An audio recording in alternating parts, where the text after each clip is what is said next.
Coucou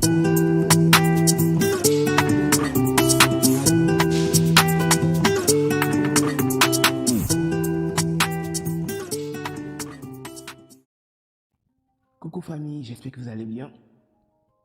Alors, connaître et contrôler sa première entreprise, c'est quoi en fait?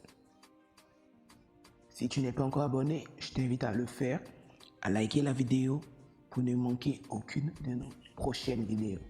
Merci. Notre modèle, c'est le Seigneur. Et par le Saint-Esprit, nous allons ensemble comprendre certaines choses. On entend beaucoup dire, j'ai des projets, mais j'ai pas d'argent. Ou encore, j'ai de l'argent, mais je ne sais pas quoi faire. Il y a un élément que le Seigneur veut que nous, ses enfants, nous comprenions. Et cet élément, c'est la discipline.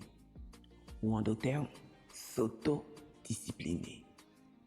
En vérité, il vous serait impossible d'atteindre vos objectifs, peu importe le domaine, si vous manquez de discipline. Si vous manquez de vous auto-discipliner, mais de vous auto-discipliner selon le Seigneur. C'est cela la petite différence. Mais certainement vous vous dites, où est le rapport avec connaître et contrôler sa première entreprise, l'autodiscipline et ce que le Seigneur veut que nous comprenions? En réalité, ces trois éléments sont une seule et même chose. Vous êtes cette première entreprise. La première entreprise, en d'autres termes, c'est vous. Ce ne sont pas vos projets qui se réalisent. Ce ne sont encore moins vos moyens financiers qui se réalisent. Mais c'est vous qui réalisez vos projets. Et c'est vous qui usez de vos moyens pour réaliser vos projets. Dans cette entreprise que vous êtes, votre esprit est le président, directeur général. Celui qui coordonne toute l'entreprise, y compris l'âme, y compris le corps. L'âme, quant à elle, est la secrétaire. Et enfin, le corps représente le personnel. Vous devez comprendre que votre âme est, comme je l'ai dit, la secrétaire. Votre personne, en réalité, c'est votre âme. C'est en elle que se trouve votre personnalité, vos données, ce que vous aimez, votre façon d'être, votre conception de la vie. Tout est stocké dans votre âme. L'âme alors est comme une sorte d'enregistreuse. Elle est intermédiaire entre l'esprit de l'homme et son corps. La raison pour laquelle le Seigneur intervient dans cette histoire, c'est que l'âme est éternelle. Elle n'est pas physique. On ne la voit pas. Ainsi, on ne peut pas discipliner cette âme de par de simples efforts humains. C'est-à-dire que ce n'est pas le fait de décider, de s'imposer une logique ou un rythme qui peut garantir à 100% que vous n'allez pas tomber si l'occasion se présente. La seule façon donc de pouvoir discipliner l'âme, c'est de se référer au Seigneur. Ce que beaucoup ne font pas. Ils s'imposent une logique. Ils se disent que désormais, certains comportements sont bannis de leurs habitudes.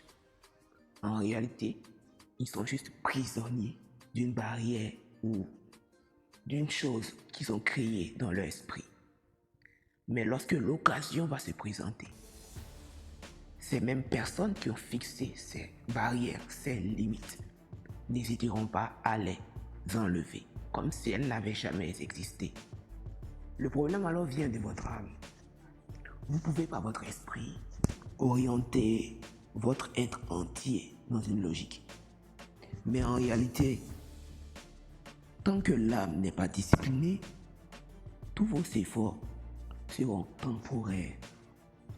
Et quand l'occasion se présentera, alors l'âme rappellera à l'esprit comment, dans ce genre de situation, elle doit fonctionner. Et le corps, qui est le personnel, avec les mains, les pieds, tout ça, va agir conformément à ce qu'il a reçu.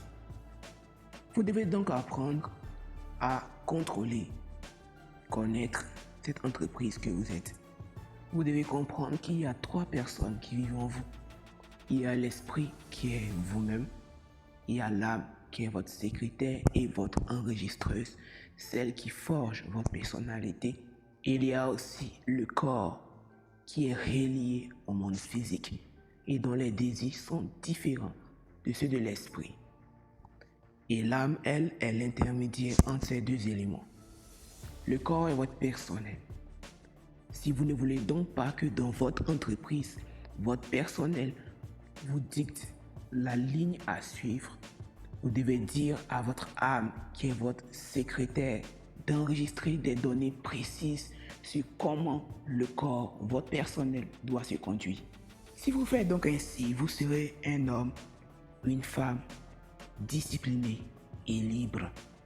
Vous n'aurez pas à craindre que votre corps vous proposera ses désirs contraires à vos objectifs, à l'objectif de votre esprit. Et vous serez tranquille de ce que votre âme a bien enregistré les données que l'esprit, vous, lui avez dictées. Les choses donc spirituelles ne se changent que spirituellement. Cette liberté véritable ne se trouve qu'en Jésus-Christ. Et c'est dans le Seigneur Jésus-Christ seulement que l'homme ou la femme peut réellement connaître et contrôler sa première entreprise qui est lui-même, afin de réaliser ses objectifs et de n'être limité par rien, absolument rien. Car lorsque le Seigneur change, c'est définitif. Mais lorsque l'homme change, c'est temporaire. Le Seigneur veut que vous compreniez d'abord cet élément. Et déjà, si vous avez compris cet élément, cela va déclencher en vous quelque chose dans votre esprit, comme un tic. Ça va vous illuminer, ça va vous amener à réfléchir. Ce que je vous apprends est applicable dans tous les domaines de votre vie, professionnel, spirituel, même psychologique, ou des personnes qui veulent sortir d'une dépendance.